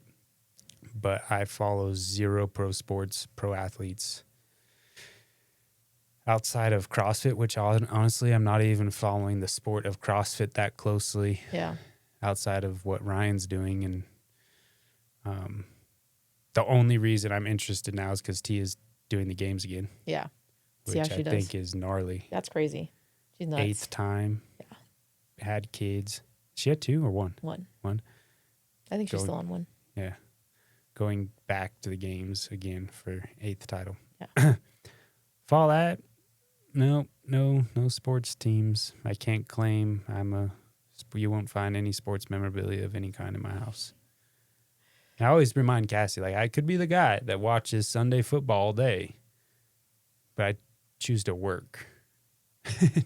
I don't know which is worse. I don't know either, but I liked in my brain, I'm providing long-term, hopefully, value to my community and my family, and it's something I enjoy. There's some kind of outcome to it. Arthur gets very, has to sit me down from time to time and tell me, like, you need to honestly step away from this for you to be better at it too. Like, you need something. You need some mindless something sometimes. Yeah. So camping, and like I said, the outdoor stuff we do.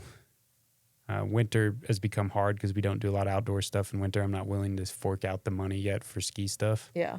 I think this next year we'll dive into that a little bit for outdoor winter activity. Now that the kids are a little older and doing sports and a little more coordinated. Yeah. But yeah. No. I'm obsessed with mini fishing poles right now. It's weird. Mini fishing poles? Mini fishing That's poles. a thing? Why? My brother got me this little guy for Christmas. It's like maybe a foot long. I caught a big old fish on it. It was so much fun. So now I have like 3 of these little mini fishing bowls. That you actually use? Yeah. Wow. It's rad.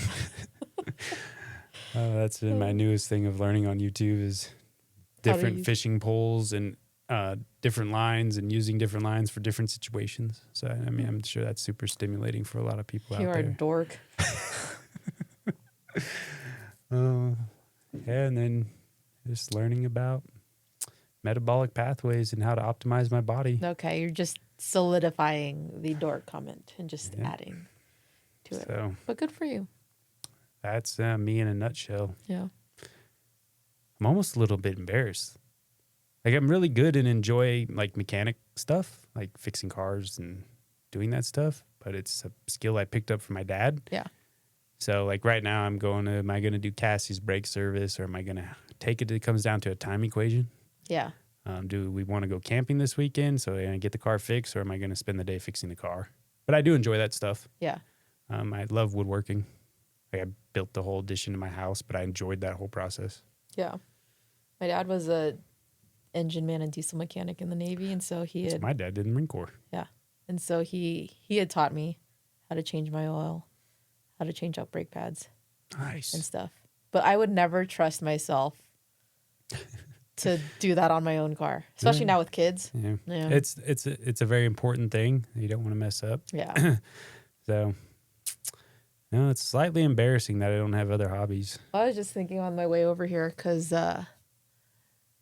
like, I can listen to whatever I want to in the car right now because I don't have the kids. I don't listen to music outside the gym ever. I don't blame you. Do you? Yes. Yeah. I mean, yeah. But I listen to, I don't know, like stuff that's not like gym music. Yeah. All right. Is what I would listen to. But like I listened to a couple of sports podcasts on my way over here, or a sports podcast, and I was like, this is nice. Like I can listen to music that's not like kid music with Jordy Kids some bop. of the time. Yeah. That's not like Frozen. Yeah. But it's like I can't do that. Like I can't just have a podcast on. I mean, I could, but she'd be talking to me like the whole time. So I can't really actually listen to it. But it was nice. This is a nice drive over here. Unless the podcast really capturing me for whatever reason, the topic, I just listen to it when I'm driving to work. Yeah.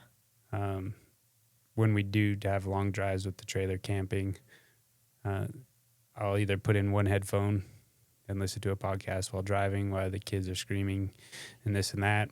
Cassie takes a nap or she listens to a podcast. But lately because our lives kind of just came together, we consume a lot of the same content. Yeah. And makes for great conversation in our nerdy household. We talk a lot about women's hormones, men's hormones, optimizing gut health. Gut health is fascinating.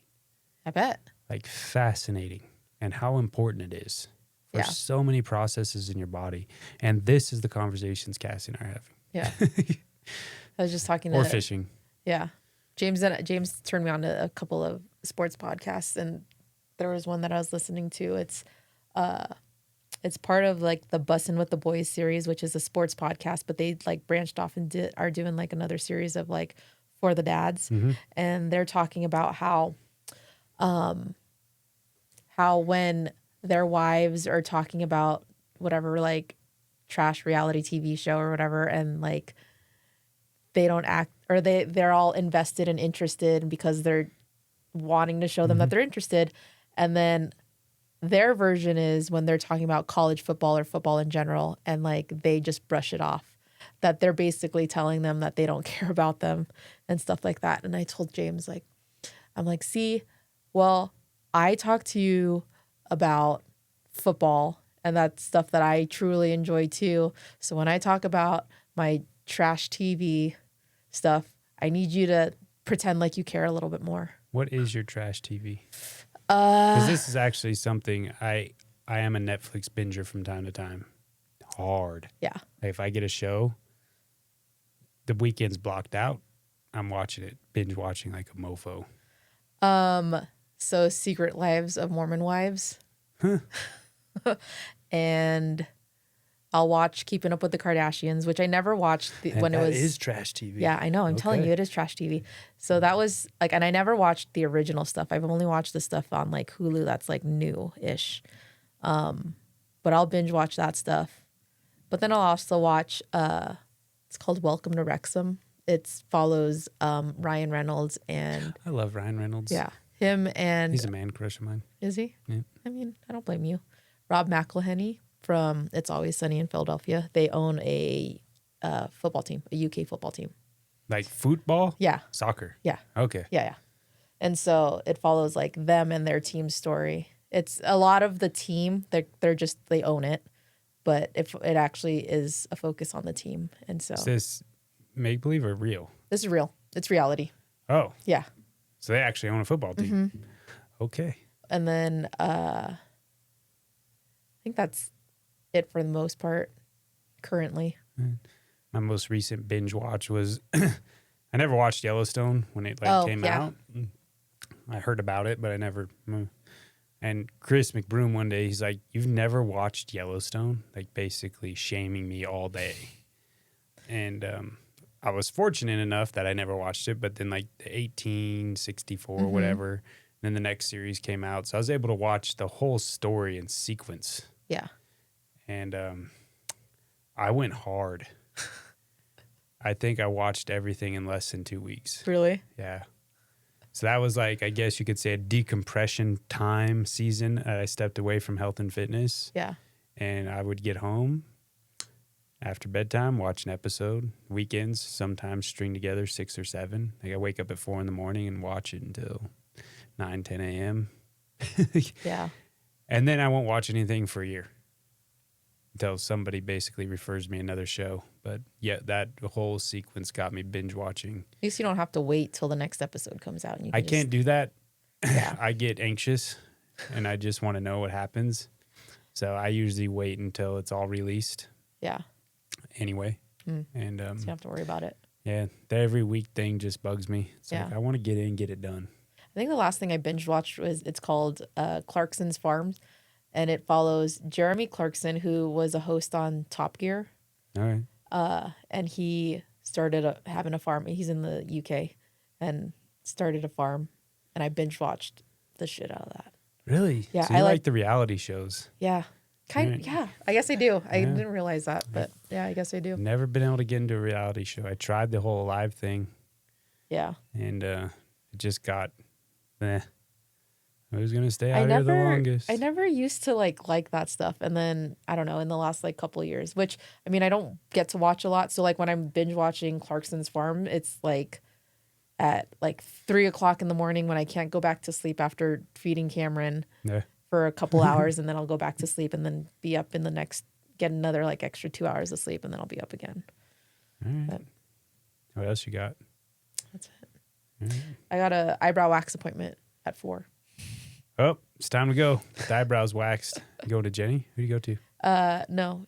Does she do eyebrow waxing? I think she does lashes. Oh, I have no idea. Tiffany. I feel like all things body stuff, Jenny's like one of the main people. Tiffany Hill. Still Who's go no to longer Tiffany? Hill. Yeah.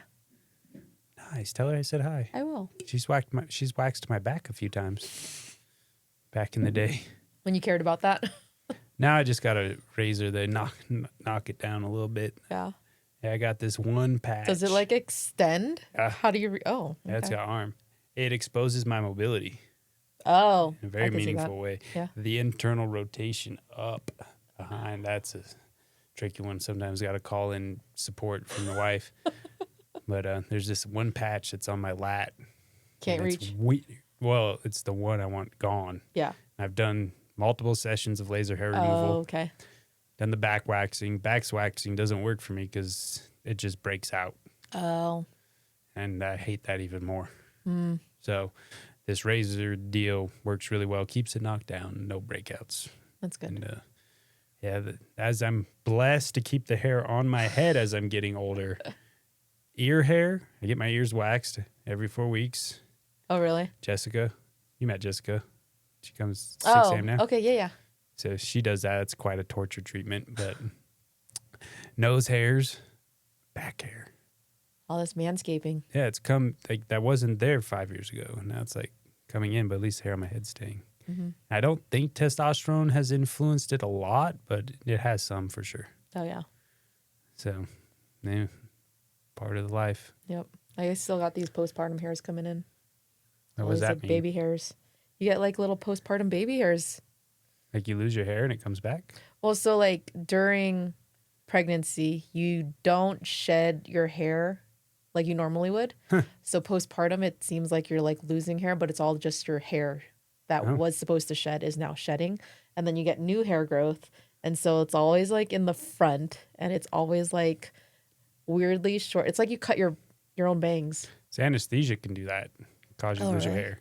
And Claire went through a lot of anesthesia. Oh. So she lost a lot of hair. Oh.